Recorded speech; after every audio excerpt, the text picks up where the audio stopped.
Instabilidade, cenário político de Mariana ainda pode mudar. Educação em pauta, projeto Sala Aberta promove debate sobre docência no ensino superior. E ainda, confira as vagas de emprego na região.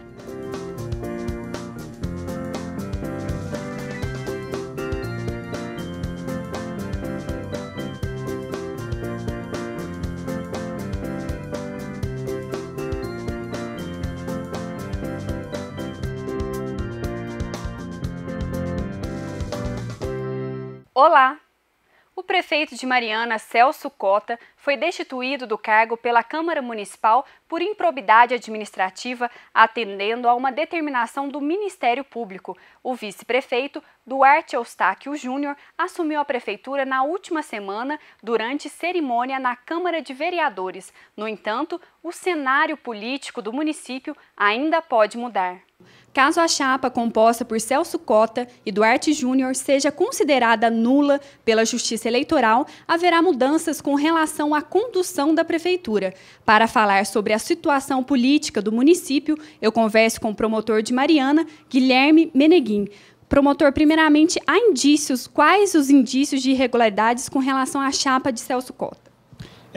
A situação são duas instâncias diversas, né? Você tem a instância civil, onde houve a condenação por ato de improbidade administrativa, e isso que resultou na destituição do mandato do prefeito Celso Cota, e aí, temporariamente, pelo menos, assume o vice. Quanto à questão eleitoral, como houve a concorrência ao pleito de um candidato com os direitos políticos suspensos, mas estava beneficiado por uma liminar, ele pôde concorrer, e isso vai ser decidido pela Justiça Eleitoral, se vai ficar o DU ou se vai ter que fazer uma outra eleição.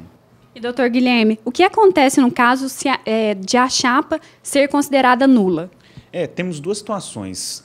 Se a decisão da Justiça Eleitoral ocorrer faltando menos de um ano, na verdade menos de 15 meses, quem assume é o presidente da Câmara, e aí se faz uma eleição indireta interna na Câmara.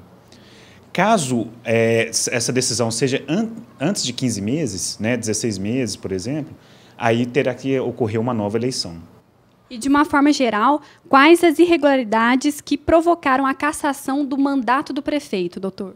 É uma história que começa em 2002, foi uma ação por ato de improbidade administrativa, em virtude de utilização de recursos públicos para promoção pessoal através de publicidade. E depois do ajuizamento dessa ação, houve a condenação em 2008 e ela transitou em julgado em 2009. Então, a partir de 2009, estaria já presente o efeito que é a suspensão dos direitos políticos. Só que em 2010, o prefeito Celso Cota entrou com uma ação rescisória e conseguiu uma liminar, suspendendo os efeitos daquela decisão que estava transitada em julgado. Quando foi esse ano, no dia, salvo engano, 26 de maio, foi julgada essa ação rescisória e ela foi julgada improcedente, ou seja, contra o pedido do prefeito. E, a partir de então, voltou a valer efeito aquela decisão que tinha condenado ele à suspensão dos direitos políticos. Portanto, uma vez que foi publicado esse acórdão, que foi no dia 2 de junho de 2015, ele já não poderia mais exercer o mandato porque ele estava com os direitos políticos suspensos. Então, esse é o resumo da história, que durou 13 anos até ter uma decisão definitiva. E, doutor, existe a possibilidade de a situação ser revertida? A cassação do mandato admite algum recurso? Sim, ele pode entrar tanto com recurso aqui, na primeira instância, contra o ato da Câmara, que o destituiu do cargo, quanto pode tentar um outro efeito suspensivo num recurso na própria ação rescisória. Então, essas são as duas alternativas que eu vejo que ele pode conseguir reverter essa situação. Doutor Guilherme, muito obrigada pela entrevista. E vale lembrar que Celso Cota foi eleito em 2012 para seu terceiro mandato. Confira as vagas de emprego na região. O Cine de Ouro Preto oferece uma vaga para nutricionista. É preciso ter graduação na área e 6 meses de experiência. Os interessados devem levar CPF, identidade e carteira de trabalho à sede do Cine. O endereço é Rua Conselheiro Santana, número 14, no bairro Pilar. O Cine de Mariana está com uma vaga para cozinheira. É preciso ter ensino fundamental completo e 6 meses de experiência. Outras informações pelo 3558-2001 ou 3557-3547. E o Programa de Educação Tutorial, PET, do curso de Matemática da UFOP, está com o edital aberto para a seleção de 8 bolsistas. Para se inscrever, é preciso ser estudante dos cursos da área de Ciências Exatas e da Terra e ter disponibilidade de 20 horas semanais para as atividades. No nosso blog, você confere o edital completo das vagas para bolsistas do PET Matemática e outras oportunidades de emprego na região. É só acessar tvufop.blogspot.com.br.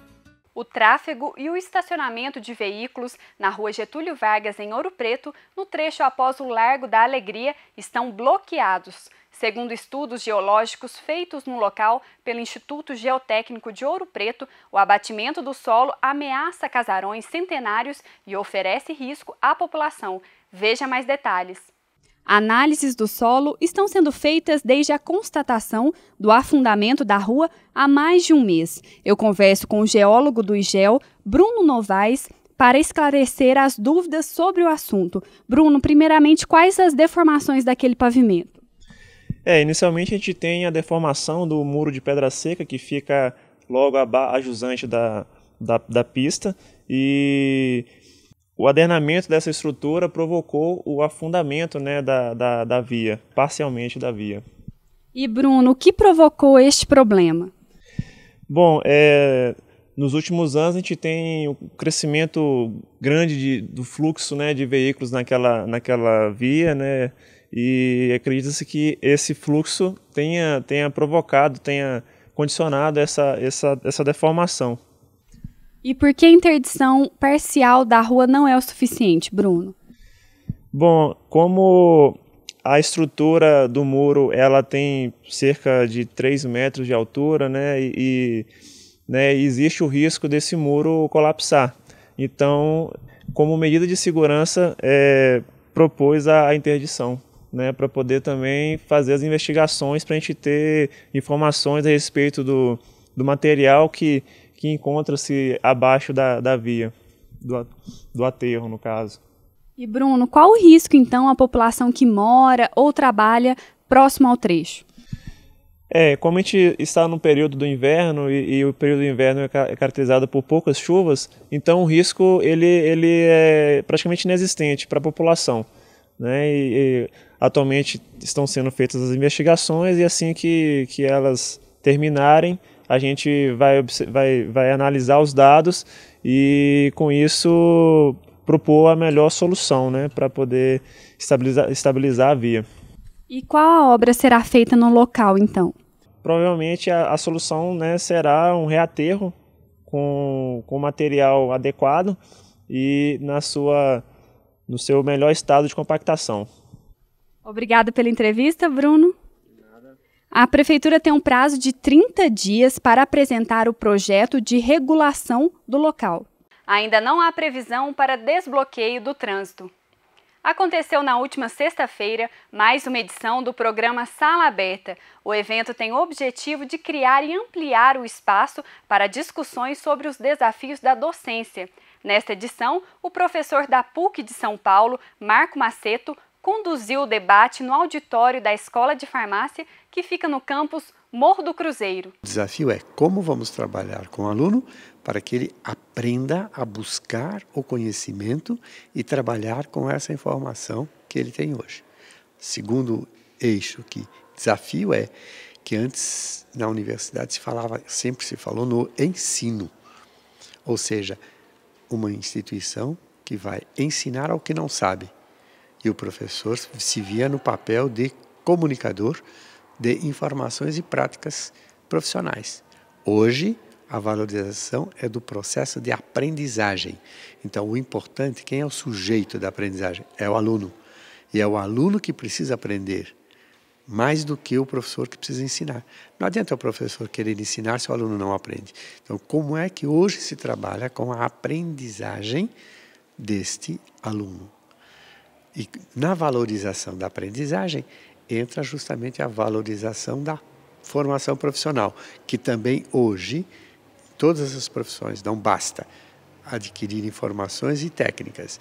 Ele precisa desenvolver uma formação, que significa saber trabalhar com conhecimento, desenvolver habilidades e competências e desenvolver atitudes competentes como profissional, mas cidadãs como participante da sociedade. E a gente fica por aqui. Obrigada pela sua companhia e até o nosso próximo encontro.